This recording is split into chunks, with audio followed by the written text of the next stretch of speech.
Fear can paralyze us, but faith can set us free. Let's hear how Dexter turned pain into purpose. Welcome to Shit Creek Survivors, where we share stories of resilience and tools for resilience.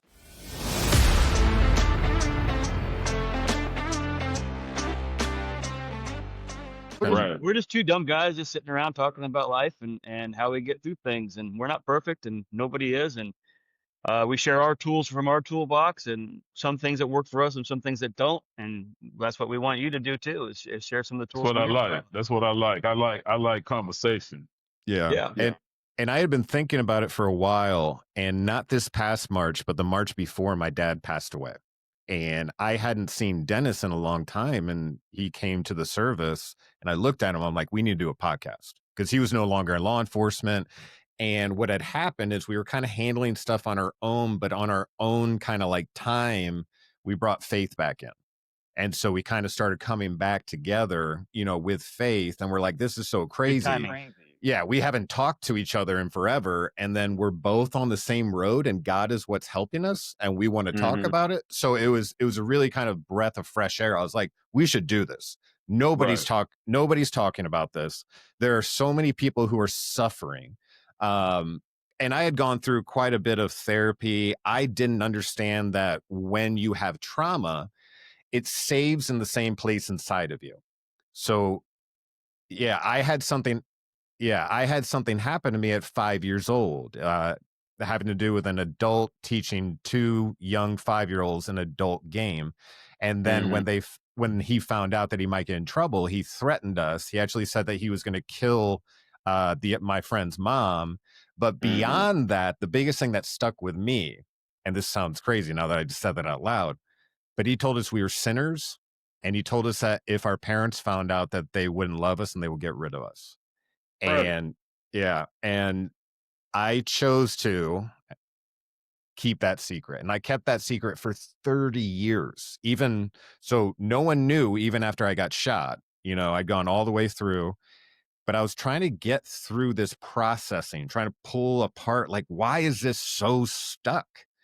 And I was at the end of my rope, and God sort of tapped on my shoulder and reminded me of that memory that I had always kind of pushed back down, hit it.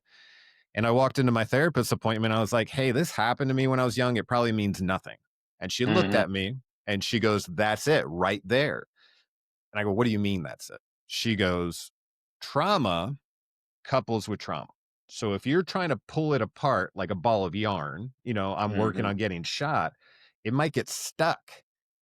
And that little kid memory popped up. And I really didn't want to deal with that. But I was either going to have to deal with it, or I was most likely going to be leaving this earth by my own hand. I was so lost and so ashamed still. Yeah. Right. And I walked into my therapist, I said it, and it was just the beginning of a very long unraveling, but it was the beginning of it. It's crazy now I can say that if not for being shot, I wouldn't have handled that situation. That was your Damascus Road Hall situation, man, where you knocked off the horse. Yeah. To really have to deal with things. Exactly. Yeah. And I was ashamed still as a 30-year-old man still standing there. I was crying when I was talking about it. I remember going back to my parents' house. I felt like a 5-year-old. I was like, I got to tell you this. And what was weird is I really felt 5-year-old was coming out. That's the 5-year-old was talking. I expected them to pick me up and hold me. I mean, that's how deep that pain was. You know what I mean? Yeah.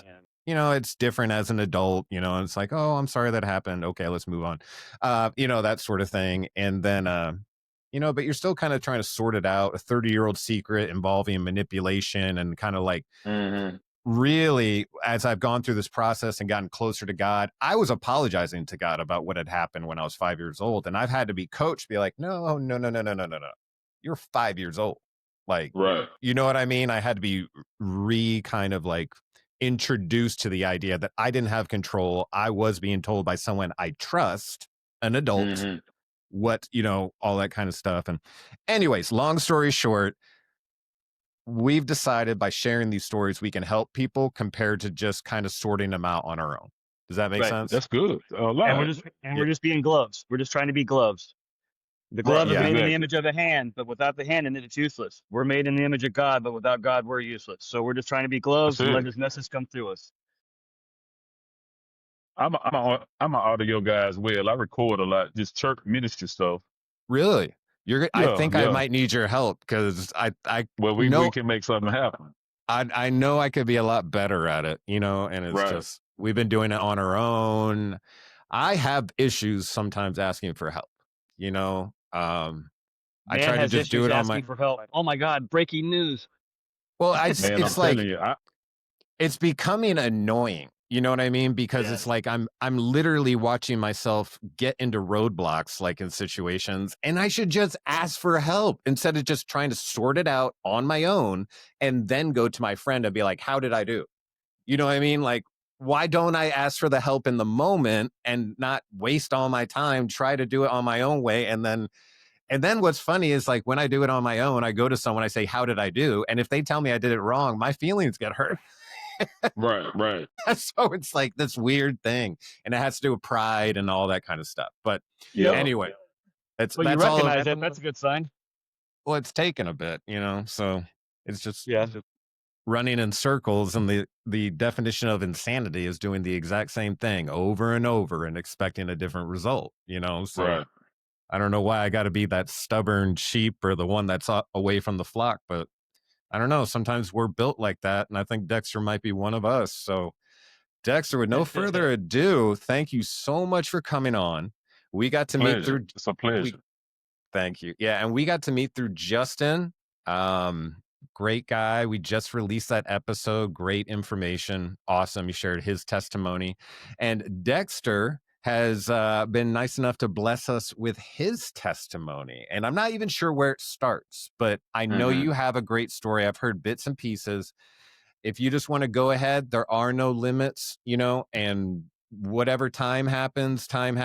If we go for half an hour, that's fine. If we go for an hour, that's fine. Whatever it is. But this is just an opportunity for you to introduce yourself and share what you've been through and the tools you use to kind of get through those situations so that it can help our audience. Well, my name is Dexter Jones. I'm from Cartersville, born and raised, been here my whole life. I do have a background in baseball. I was a baseball guy, but like we was talking earlier, I had my own childhood dilemmas just with insecurity, self-esteem, didn't really know who I was, but I'm telling you, baseball was like my safe haven. That's why I let it all out, where I performed. Did well all through little league, junior league, high school. Had a good career. Had some opportunities to go to college, but that's kind of where the insecurities took over. In high school, being a kid that was good in baseball, baseball just wasn't the sport where everybody flocked to. So just trying to find my way, I started linking up with people that I thought at the time, there was the in crowd, the girls loved them. They was at all the parties. They would drink and come to school. So around my freshman year, my freshman and my sophomore year, I had good years. I was ineligible my sophomore year for a short period of time, but I still bounced back really well. But my junior and senior year is kind of, well, what's the word that I would want to use? Where the wheels started to kind of rattle a little bit. The summer of my junior year, I had a good year in baseball, but that summer I started experimenting with, let me rewind it. I come from a background, my mother and father, I had a loving home, but my father's side of the family, they deal with alcohol, they drank. But the alcohol was kind of what triggered everything for me. That was my trigger. I started like really my junior year, the summer of my junior year, after school was out, just hanging out with guys, staying out a little late. My folks kind of started getting on my need to come home. Going into my senior year, it was pretty rough. I mean, I had a pretty good year going, but man, I would stay out late, not come home, start smoking a lot of marijuana, quit baseball with like 3 games left in the year. Just had got so consumed with hanging out, partying, getting high, uh, and it just lost focus. And had to go to summer school that year to graduate. But after that, after I graduated, man, I was introduced to cocaine, putting cocaine in my marijuana. And that's just when the wheel fell off. I battled that. And then from cocaine to putting crack in it. So I battled it, fought it for like 7 years. And those the last 4 of the 7 years was the biggest struggle. Just an insecure 22-year-old, scared, really didn't have my parents in my ear like I feel like they should have been just about college, pursuing college, and just got off focus. Got consumed with the drugs. Mm-hmm. The whole party lifestyle too. Say it again. The whole party lifestyle with that group of people and the girls and stuff like that. I can say the same thing about my younger self too. I kind of was the partier too. I Right. relate to you in that. Right. So just being consumed, man, I'm telling you, the changing factor in my life, man, is one thing that my mother did with us, is she taught us the word of God. You got to think this was in the late 80s, early 90s when hip hop was hot, and everything that was projected at that time was just so seducing to a teenager to want to do everything that you were seeing. But we grew up going to church, going to vacation Bible school. We was faithful.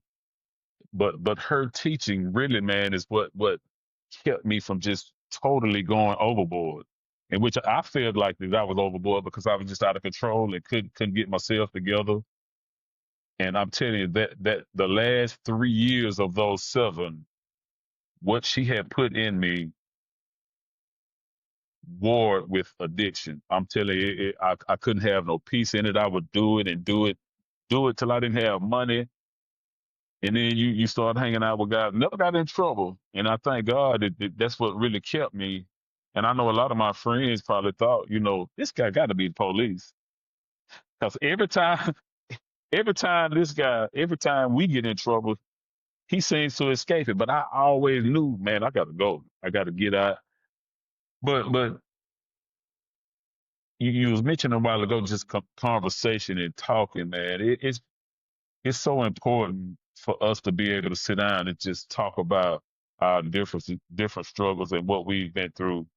One of my favorite scriptures is Revelations 12:11. It says, "Many are warned by the words of your testimony. Many overcame by the blood of the Lamb." So now this November will be 32 years. 32 years addiction free. Now, in them 32 years, it's been a process. He's I still bet. working on me. Like I said earlier, we're not perfect, but we strive every day to get better. And Well, the more that we talk to God and have a relationship with Him, it strengthens us and we mature. But I think sometimes now, man, 32 years, you just sharing your testimony. You just beginning to share. 32 years ago, I never thought that I would be on this platform. I never thought, through that, all the shame that I brought on myself and my family, and I know I let a lot of people down because my name was always in the paper during baseball season. You know what I mean? I could perform, and it was just a family gift from my father's side and my mother's side. They all played baseball. But I think of the scripture in Romans that says all things work together for the good of them that love the Lord and who are called according to their purpose, to His purpose. You got Cam, you got Dennis. Y'all been through what y'all been through. Y'all law enforcement, you come to God and come to Christ. Man, this is what it's all about. 32 years, this November the 6th, for me, will be 32 years. I hadn't done no cocaine, smoked weed. I hadn't done any of that. And for 7 years of my young life, when I was a kid, it had me consumed. Well, Do you still feel congratulations. pull for it I at mean, all? that's huge. It is huge. 32 Yeah. years. Anyone listening right now, I mean, that is just a beacon of hope. That means that if he can do it, other people can do it. Just follow, day by day. I know Dexter had to do his own walk and all that kind of stuff, but just by sharing that information, I know that you've dropped a nugget in someone's lap. So thank you. And like You're more than welcome. you still feel silent, kind of like, not, I don't want to say a draw to it. You still like are missing it or something like that. I don't want to say it that way because I know you don't miss it, but you still feel like any kind of like pull that direction towards the party's atmosphere or anything like, oh, I Man, could just. I knew on November 8th is when I received Christ. And I knew that I would never go back because it had consumed me for those 4 years. The cocaine part of it had consumed me to like, man, I don't ever want to.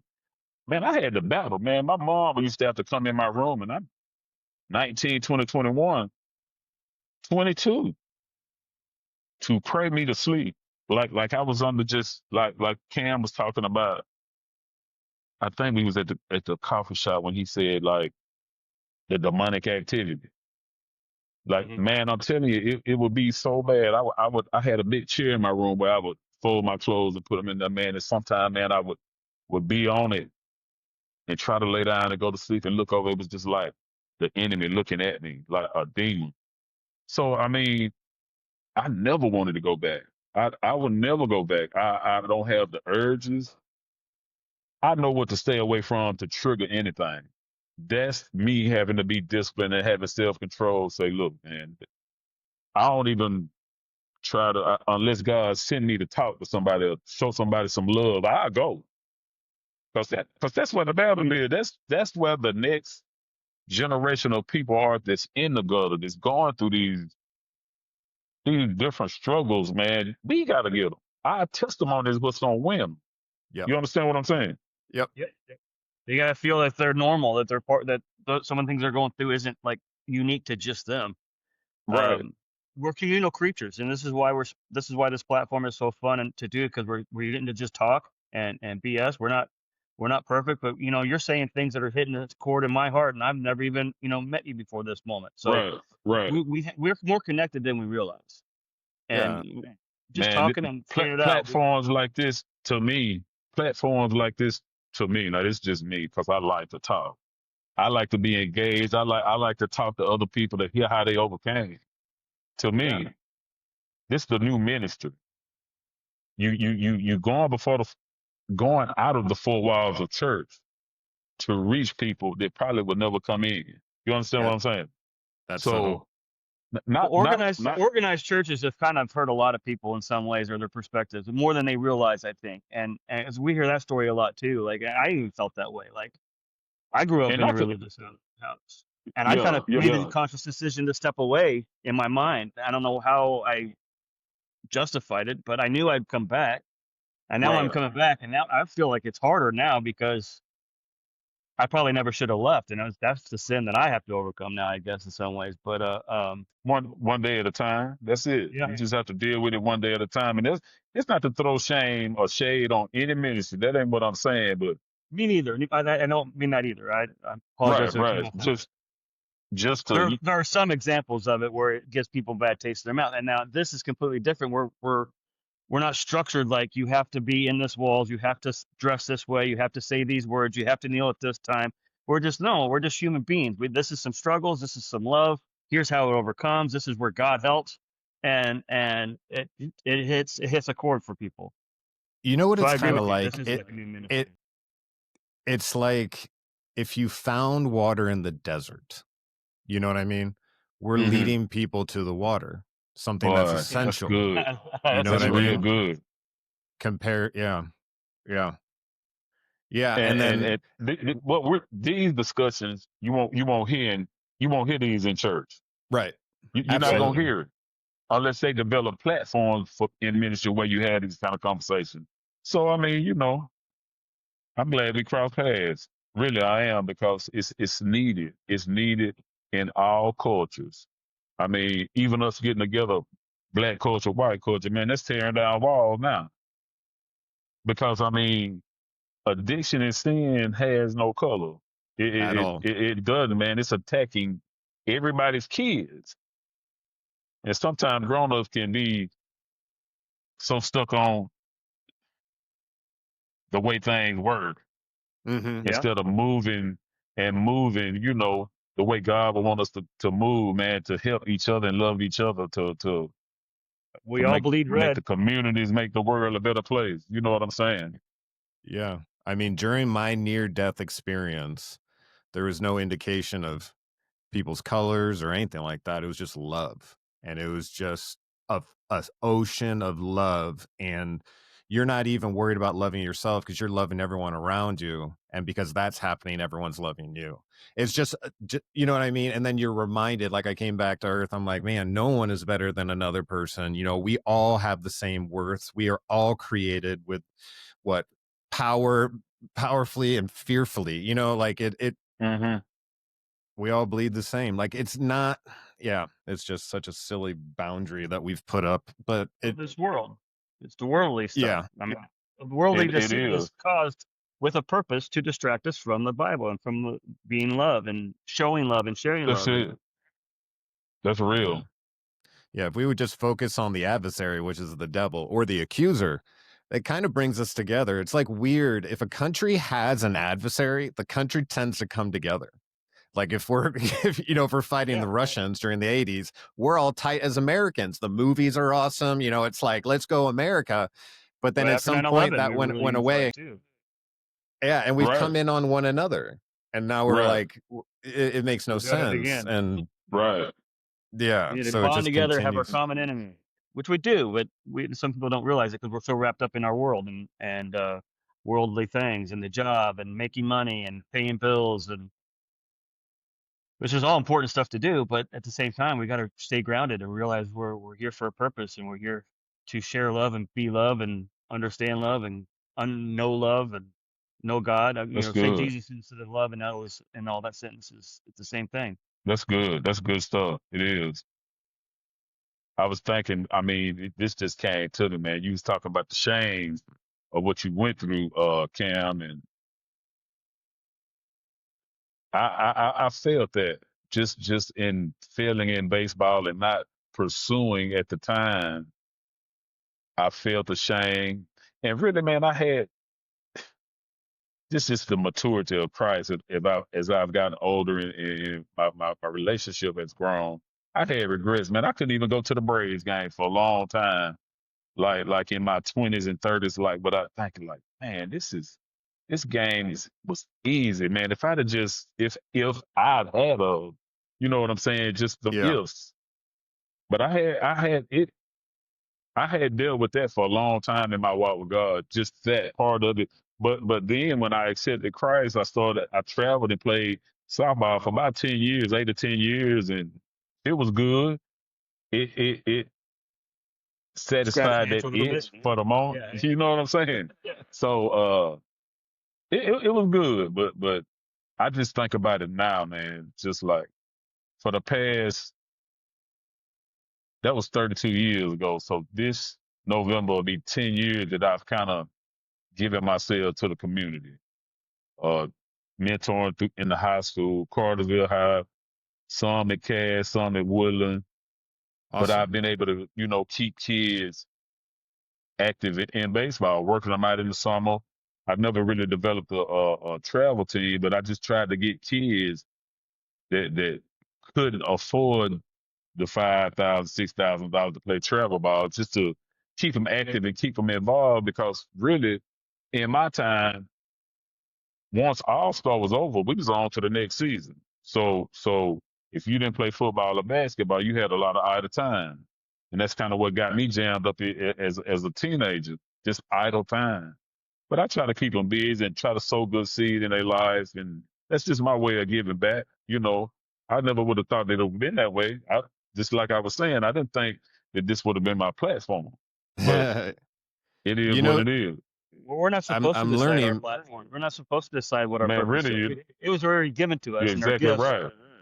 Get perverted by the evil one, and we need to recognize that, and we need to realize where we fit in, and just be the glove. Coming to this point now, though, but the regrets are gone because I understand that was a part of my past. I had to go through that. Yeah. I had to go through that, and God deal with my heart to be able to give back and talk about that. See, that's Yeah. what a lot of times, man, we go through things, people go through things and I deal was with the just shame. I was just watching a documentary about the Chiefs, and Coach Andy Reid said, "If life was always nothing but roses, you wouldn't appreciate the roses. So you have to have the Mm-hmm. hard times to appreciate the good times." And Exactly. you're right. That is the maturity of growing older and learning more about ourselves and our lives and stuff. Is you Right. have to go through some of those bad times to become a better person.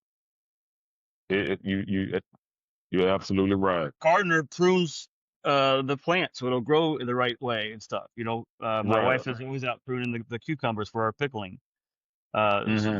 Picks the buds at first to get it to grow the right way and get up on the vines and start growing better. So it had to be damaged to grow. Literally. Mm-hmm. Right. So do Right. we. So do That's we. good. That's good stuff, man. And that's shame. I mean, I know what you're talking about. And it just kind of like I felt it with police work, like how did I do this to myself? How did I become like an alcoholic after I got hurt and wasn't able to return? I like felt like I was losing my dream. I felt like a victim in a lot of it. And then I felt a lot of shame when I was able to kind of Mm-hmm. stand up and be like, it was because of me. You know what I mean? Like it Right. was because of me. Uh, Right. and it took a long time, and I thought I had lost something that I really like was essential to my life. I'd always planned on, my dad was a police officer, in federal capacity, and I had all that shame, and I don't know when it happened, but it's still kind of recent and it's developing. It's like accepting the idea that everything that happened was meant to be. That although I thought the plan was for me to be a police officer and maybe me move up in the staff and all that kind of stuff, that was not God's plan for me.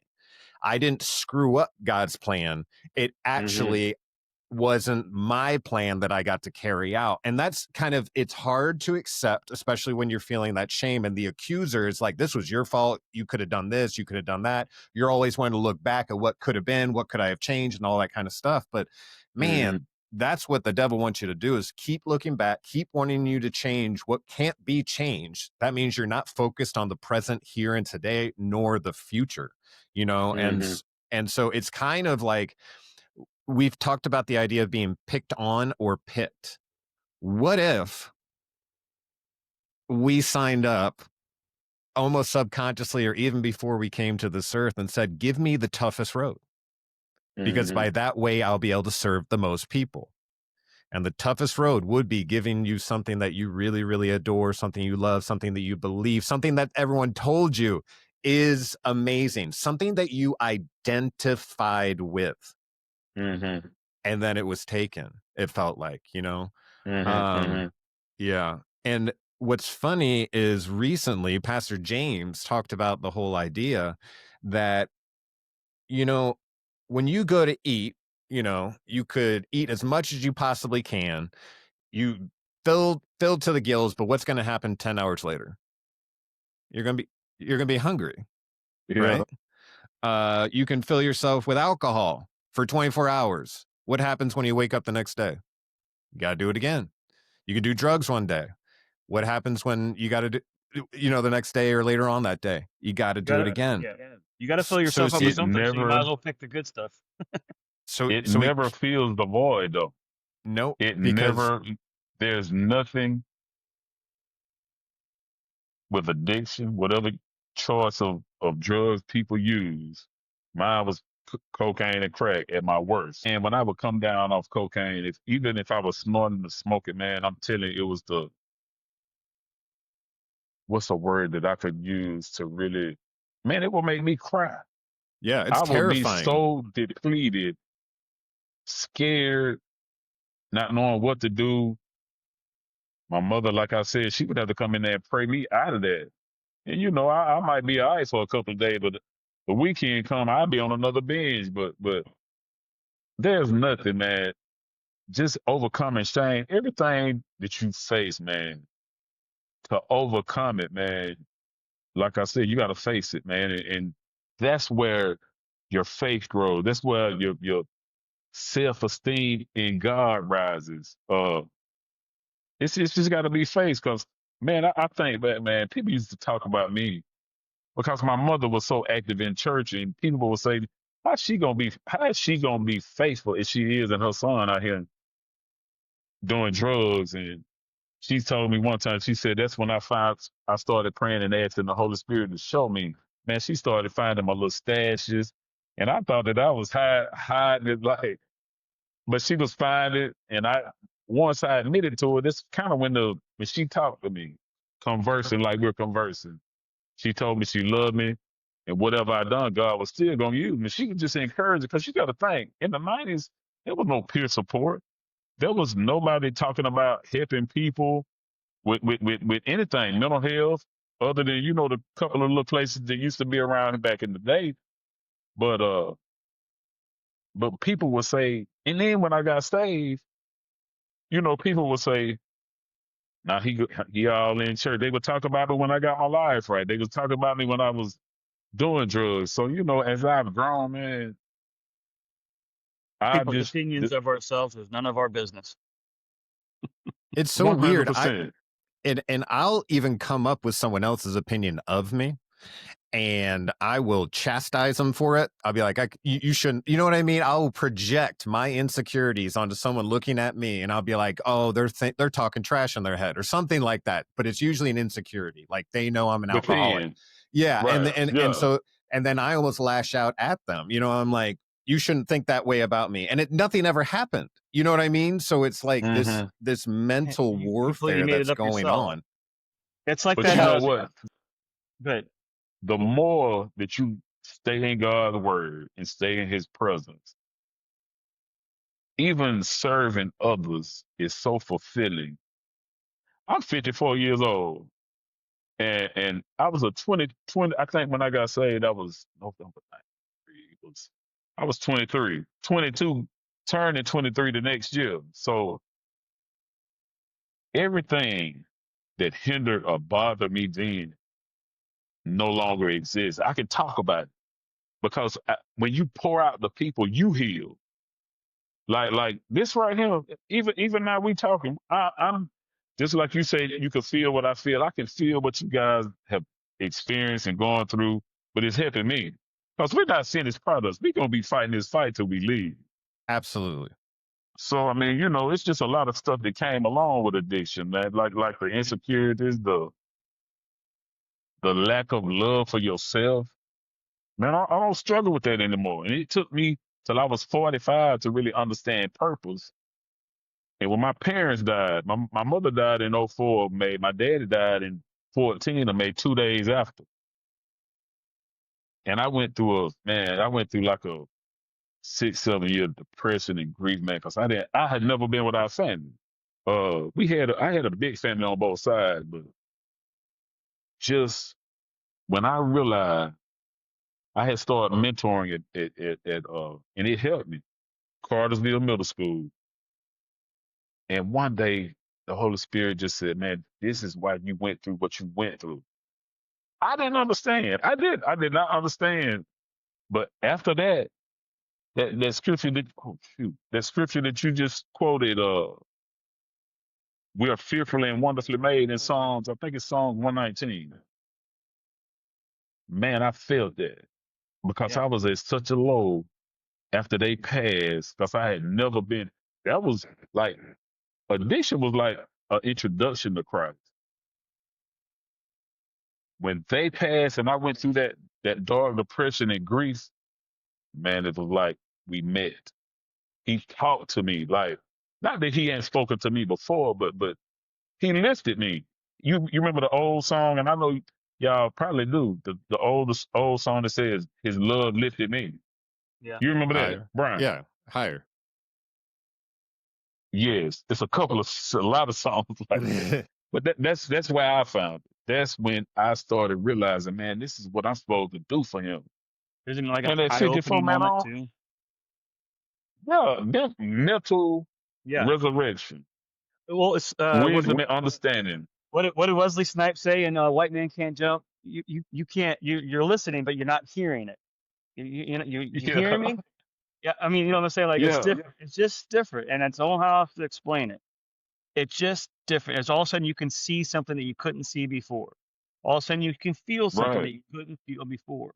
All of a sudden stuff starts to make sense, even though it was bad stuff. It starts to make sense when it didn't before. Right. It's Right. crazy. You're absolutely right. And it's funny Man, let me how ask y'all something right quick. After that phone rang, this record went back to 6 minutes. We didn't lose that other 30 minutes, did we? no, sir. No, it Well, actually it sends it through in like packages. So it basically like will take that and send it, and then it'll send the cause next one. we feasting today. This some gumbo. Yeah, I like that. This is This gumbo. is Yeah. gumbo. But yeah, man, I was gonna say, do you have a good story what would you from say, man? do you have a good story from the middle school kids? Like somebody that like where you really struck a chord with them, or they really kind of heard your message a little bit better than you thought they would, or Man, I followed all of the, cause I knew what it was like to have. My daddy taught me baseball, and he coached me all the way up till I was like 12. From 7 to 12, he coached me. But I always went after the kids that didn't have fathers. Like I got a niece that graduated 2017 from Carterville High School. Now I hadn't got the stories yet, but I the had to seeds are realize planted. even in mentors, you took it right out of my mouth, man. It's all Sorry. about sowing seed. Yeah. Yeah, It's we all see that about a lot sowing here too. seed. I mean, it's a lot of kids. This what is my niece? She's 27, 26, 27. She'll be 27 in September. But just a lot of her peers and a lot of the athletes, man, they had a good class. They had some good athletes. But it's just so hard on kids, young men and women, when there's not a father in their life. Their confidence they can be spectacular, but they still don't have that self-esteem strength in who they are. So that's what I always try to do, man. I always try to give them some correction, help them navigate their way through some of the things that they're facing.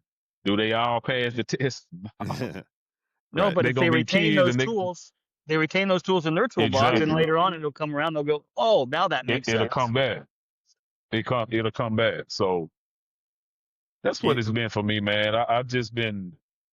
I'm so glad Justin Kimball came back to Carterville because he been gone for a while, and him and my middle sister, they graduated together. They went to school together, and man, when you connect with people with a like-minded heart for really serving God and not serving to be seen, and the connections that I've made with people, That's when the magic happens. I'm proud. I'm really serious, man. I'm proud of this right here. I like yeah. this. I really do. I like conversing about life and just sharing who I am and what I've been through. And isn't it kind of you mentioned being able to mentor these kids, and your niece being like 22 years old and that sort of stuff. You know, you probably, we're running around, we're 22 years old, we make decisions, we think we've ruined our life, you think it's over, all these kinds of stuff. And then we're given the gift later in life to look at a 22-year-old in real life. And you see them, you're like, you are a kid, man. Like, and you kind of are able to give yourself a little bit more grace and mercy because you see kind of where you were at. You also see the fear, because there's a lot of fear, especially in kids these days. I don't want to make the wrong choice. You know what I mean? There's so much pressure, especially like high school, moving into college. Where do I got to go? And there's just like, they're just really Not just tight. kids. Yeah, I know. And I'm doing it every day too. But, it all stems, I think a lot of it stems from fear. Of course, that's a believer's number one enemy is Yeah, fear. yeah. It, Paul said, "For God has not given us a spirit of fear, but that of love, power, and sound mind." Timothy, I mean, man, fear. I can remember being so afraid when it came down to me graduating, and going to college that I didn't know what to do. So I just Shut down. bamboozled Run everything. away. I shut Yeah. down, and I said, I'm gonna get high. I'm gonna party until I can. And I got into it. I got in it not too deep. I was deep enough, too deep is not, how can I say this? I was in deep, but not too deep to be rescued by God. But fear, it paralyzes. It's an enemy of faith. So that's what we have to do, man. That's why I said, man, with your insecurities, everything that you did, what you got to face. You got to face them in order to see that you don't have to be afraid. Man, I would have never. I'm 50. I started this, man, like really being vocal about 5 years ago when I realized, man, people got to hear my testimony, and it ain't something that I was just running after. It was like God persuaded me and showed me this is what it is. That's Uh, so funny. I wouldn't do this 5 years ago. I would have said, no, I'm not doing this. Just No, listen to this insecure really about. quick. Go Listen to this ahead. really quick. So Justin, I'm meeting with Justin. He didn't tell me he was calling Dexter, right? So Dexter shows up about half an hour after we're chatting. 5 minutes before, he's like, "Oh, I let my buddy know that he should come up here. He's got a great testimony. I wanted to meet you," like that sort of stuff. And Dexter walks in. Justin, he sits down. Justin looks at him. He's like, "Hey," and kind of gives him the rundown. Dexter, without saying a word, looks at me, looks at Justin, looks back at me, looks at Justin, said, "I was just praying about opportunities to share my testimony." and, I was I like, really was. And that's it's like so funny. these different platforms Yeah. are opening up. But at one point in time, I wouldn't have done it. No. Fear. Just fear of insecure about speaking about everything that I've been through. You know what I'm saying? Well, Have you ever heard the acronym? That kind of stuff. Have you ever heard the evidence appearing real? Yeah. I knew you were going to say that. False evidence appearing real. When I heard that, I think I was in an AA meeting and that was an acronym for fear. I was like, huh, that kind of makes sense. False evidence. Yeah. Yeah. My pastor, he mentioned that a lot in ministry. False evidence appearing real. Yeah. That's good stuff because it's good stuff, man. And I find that Go ahead. I'm sorry. Well, I was going to say, it's funny how we can be so scared, and then like me, I found alcohol, which made me less scared. And so I kept using it. You know what I mean? That's really what it came down to. I might have said I'm in control. This is how I roll. I'm Scottish and, I drink and all that kind of stuff. But I was alcohol made me feel less fear. Now, the problem with using a substance compared to using faith is that void will continue to need to be filled with more drugs. And then what happens is when you decide you've gone so far and you have to turn it around, that is the most terrifying moment because you've taken yourself farther down a line into fear by using a numbing agent in a way that all of a sudden you're like, okay, not only now do I have to get back on my feet, but now I'm an addict. Now I got to deal with that too. And all this kinds of stuff. And what's funny is those are the moments that we are most willing and able to hit our knees and say, I don't know what's going on here, but if you are real, God, I need help. Please. You know what I mean? And you're willing to do that cry of faith that if you're there, please give me something. And in my life, when I sincerely hit and my knees and repented and I was trying to get totally sober using a chair as my higher power, it wasn't going to take me the distance. I knew it. Everyone else was talking about this thing that I didn't believe in. I felt like I didn't deserve as well. But in that moment of absolute just fear, I hit my knees and I said, I need help. I don't care how it comes through. If I can see it, if I can understand it, I don't care if I understand it. Just please let this get better. And things started getting better. And I wasn't alone anymore walking through that fear, and you find out that fear is I've heard this before and I really like it because fear appears to be a very, very deep piece of water, whether it be a lake or an ocean. It seems deep. There's no way I'm going to survive this. But it's funny when you grab, God's hand or you try that first step or you hit your knees for the first time and you take that first step and you find out the water's about 2 inches deep. Yeah. And you're like, oh, man, I can't believe that this had me. You like, I can't believe that this held me captive for so long. Yeah. Well, we all worship Yeah, something. it's true. We all worship something. People worship money. They worship porn. They worship addiction. They worship whatever. We're all worshiping something. So choose love. Right. Choose God, and that'll fill your void better than any pursuit of money, Wall Street, alcohol, marijuana, any of it. Any void that you have in your life that you're trying to fill with something else, I'm telling you, from an insecure, scared, fearful, rebellious, he will fill you up, man. He will fill you up. I mean, not like we said before, I'm not perfect, but I seek him every day for better direction and seek his face and in his word to strengthen me to be what he wants me to be for these times. I mean, So that's the only way. I mean, everything that I tried, from drugs, shopping, I had this, like when I got out, I used to shop because I thought that I had to have things to make me important, or make people accept who I was, like me better, for better words. Man, he will fill you up, but you have to go through. I had to go through them after my parents. I had to go through when my parents died. I had to go through that to really realize what his love is, and to love yourself. Yeah. Because That's where it our has to job is to start. love our neighbor. We love God, love ourselves, and love the neighbors, our people, the people that we come in contact with. That's it. Man, we got some good meat today. Yeah. Good gumbo. I like gumbo. You know, it's That gumbo. it's tempting to Speaking keep of going, meals, but speaking of meals, I gotta say the parable real quick. I don't know if you've watched all the episodes, Dexter, but there's a parable that I share about what heaven and hell is like, difference between heaven and hell, that I heard from a pastor when I was probably 14 years old.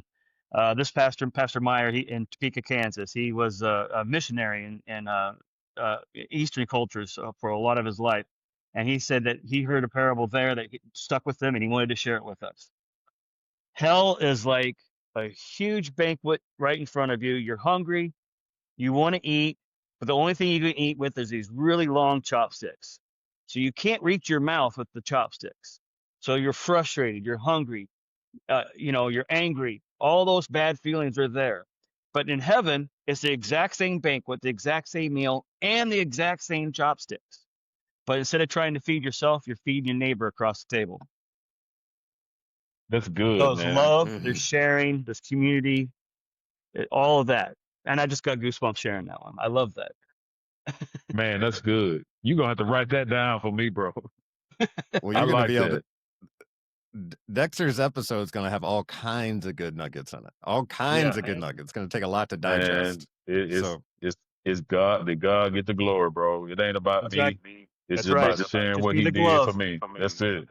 Just be the glove and That's let it. him work through you. Yep. Yeah, that's it.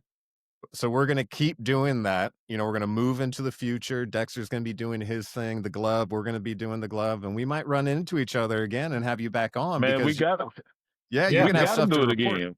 Yes. We got to do it again. Man, you got to connect with people, man. You got to, because I'm telling you, man, this is legit. This is legit. I enjoy it. I was having a bad day the other day in the truck, and Cameron gave me one of the stickers, like the placards that we have behind us, and I have it on the back of my truck. And this guy was like, pull right next to me. He's like, roll down the window, roll down the window. I'm like, what's this idiot want? Like, what did I do now? What's going on? Like, that's what my first thought was. Like, I did something wrong. He's going to yell at me, all that stuff. He goes, hey, I watch your podcast. You guys are doing good stuff. Thank you. And I was like, oh my goodness. And I was on the phone with my wife at the time too. So she lifted you up, didn't it? Yeah. It just, but again, it's not for me to feel lifted up. It's, I'm just being the glove. It's working through me, but it did change my perspective in that moment to be a little bit more aware that, things aren't always just going to be bad. Don't expect bad all the time. I mean, like, be open to whatever it's going to be, and be ready to deal with it whenever it happens. Man, you got me chilling up, chill bone. It's good. It's just good. It's I mean, good. I mean, So we're I'm reaching looking something. forward to, you know, All right, buddy. All right, buddy. Well, thank you for making Great time to for us meet today. you. Thank you for blessing us and the audience with the story. Um,